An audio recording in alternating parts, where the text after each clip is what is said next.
So this is the fourth part of our third problem. So we have done y bus in polar form, then bus data, and we have found out delta p delta q for pq buses, and we have found out the j. Then we have found out j inverse matrix. So this was our j inverse matrix. Into I have substituted this value and I have got my equation, that is equal to delta 2 delta 3 v2 v3. I got it as minus 1.43 minus 1.006 and minus 0.3712 and 0.6394.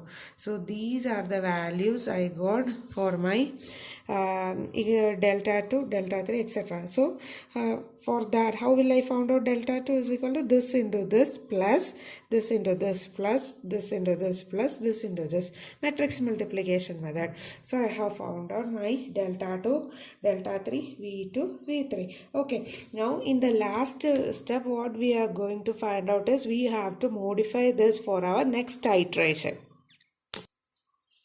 So for the next iteration we have to find out the values. Next iteration. So what is next iteration? Here my value of k is equal to 2. So I have to find out what?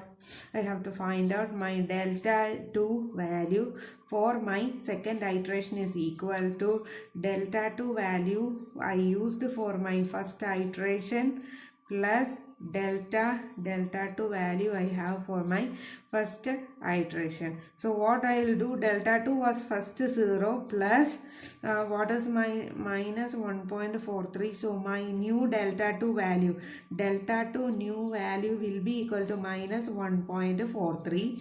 Similarly delta 3 value will be equal to, first it was 0, then it was 1.006. so my delta 3 new value I have to use it is minus 1.006. Similarly my v2 value will be equal to, first v2 value I had in my iteration plus delta v2 value I obtained will be equal to, v2 was 1 plus a01 plus delta value it was 0.3712. so I have to take it 1 minus 0.3712, that value will be 0.6288. 0.6288 is my next value.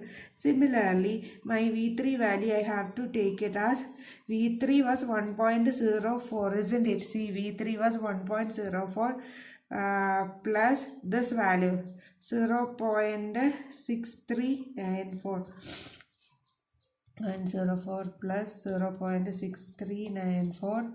what value I got it as? 1.6794. 1.6794.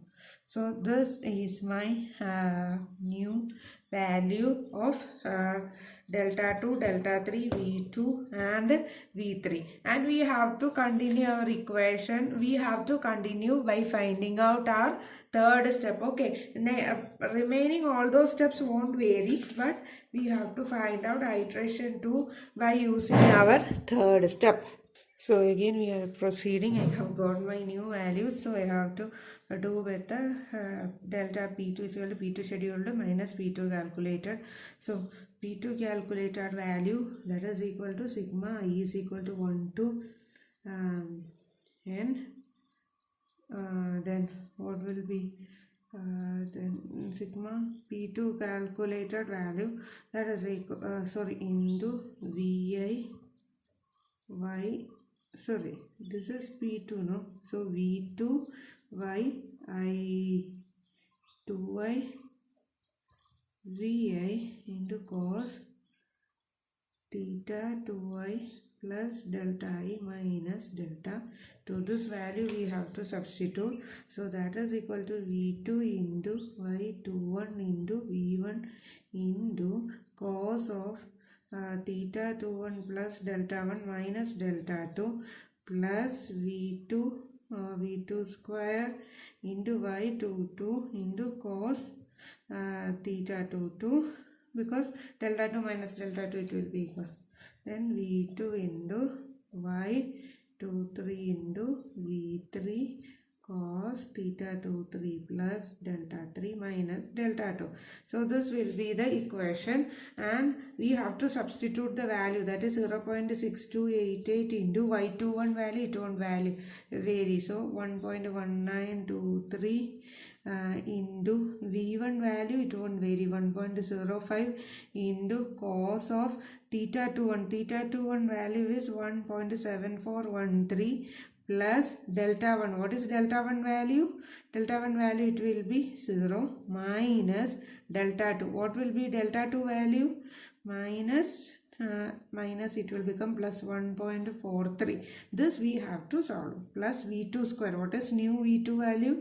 V2 square is 0.6288 square into Y22 value is 2.8716 into cos of minus 1.3196 plus what is the next value? V2 value is again 0.6288 into Y23 value is 1.691 into V1 value is 1.05 into cos of theta 23 is 1.8979 plus delta 3 value is, that is minus, isn't it? So minus 1.006 minus it will be plus 1.43. This we have to calculate, and we will get our P2 calculated. Then we have to substitute P2 scheduled minus P2 scheduled is here,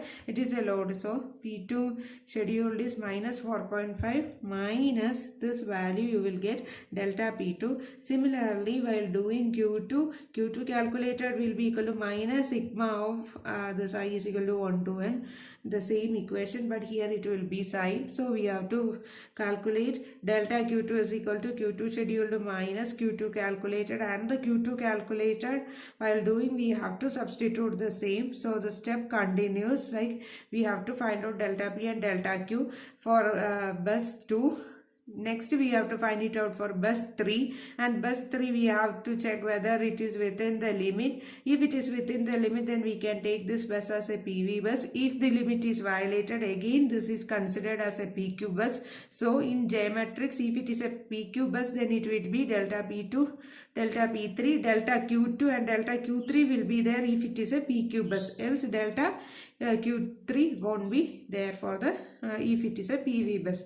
Then we have to continue with the J inverse matrix, and we have to continue the value for next iteration. And if the values of delta, if the difference between the delta P value is less than 0.01, then we can stop the iteration. Okay, and this is how we do our neutral option method. Okay.